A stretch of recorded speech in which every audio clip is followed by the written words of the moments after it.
அலைக்கும் வரஹமத்துல்லாஹி தஆலா பரகாத்துஹு. அன்புக்கினி அல்லாஹ்வின் நல்லடியார்களே, திரையில் வரக்கூடிய இந்த காட்சியை பாருங்கள். இந்த சகோதரருக்கு இடுப்புக்கு கீழே உறுப்பு கிடையாது. இவருக்கு வயது சுமார் 24 நெருங்குகின்றது.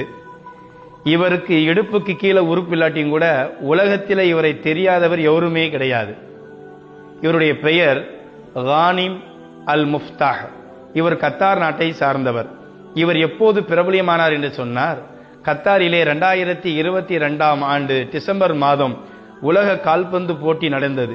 எத்தனையோ நாடுகளில் எத்தனையோ போட்டியில ஓபன் செரமனி துவக்க விழாவில் ஆடல் பாடல் கூத்தாட்டம் நடக்கும். ஆனா கத்தார் உலகத்தையே வியக்கத்தக்க வகையில் ஒரு கிராத் துவங்கியது.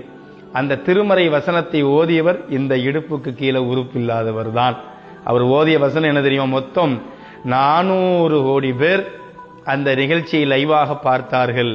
அந்த பார்வையாளர்கள் இந்த வசனத்தை ஓதி முடித்த பிறகு 2.5 லட்சம் பேர் இஸ்லாத்தை ஏற்றுக்கொண்டதாக நமக்கு செய்தி வருகிறது என்று சொன்னால், அது என்ன வசனம் ஓதினார்?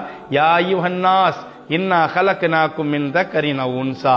இதனுடைய பொருள் என்ன தெரியுமா? அந்த வசனம் முழு வசனம், ஓ மக்களே, ஓ முஸ்லிம்களே, ஓ கிறிஸ்தவர்களே, ஓ யூதர்களே, ஓ நஸ்ரானிகளே என்று தனித்தனியாக சொல்ல, ஓ மக்களே, அனைத்து மக்களுமே உங்களை ஒரே ஆண் பெண்ணிடமிருந்தான் நாங்கள் படைத்திருக்கிறோம்.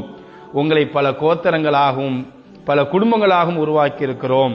உங்களில் யார் சிறந்தவர் தெரியுமா? எவர் இறைவனிடத்திலே சங்கையானவராக இருக்கிறாரோ அவர்தான் சிறந்தவர் என்ற வசனம் எல்லா மக்களையும் ஒன்றிணைத்து இந்த குர்ஆன் பேசுகிறதே என்பதற்காக 2 லட்சம் பேர் இஸ்லாத்தை ஏற்றுக்கொண்டார்கள். ஆனால் இவருடைய பிறப்பு பற்றி நமக்கு தெரியுமா?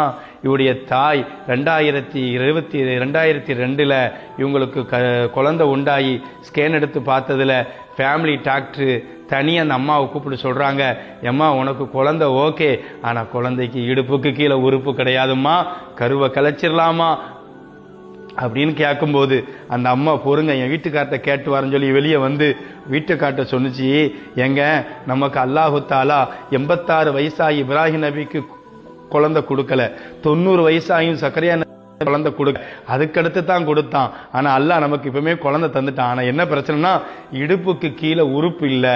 எனவே அந்த பிள்ளைக்கு வலது காலாக நான் இருந்துக்கிடுதேன், இடது காலாக நீங்க இருக்கலாமா என்று கேட்டு கணவனுடைய ஒப்பீனியன் கேட்டு அந்த குழந்தையை கஷ்டப்பட்டு பெற்று மார்க்க கல்வியை கற்றுக் கொடுத்தால் ஒரு தாயினுடைய வளர்ப்பு தான் ஒரு குழந்தையை, ஒரு தாயினுடைய நியத்தை தான் ஒரு குழந்தையாக ஆக்கும். இம்மையிலும் அல்லாஹ் தௌஃபீக்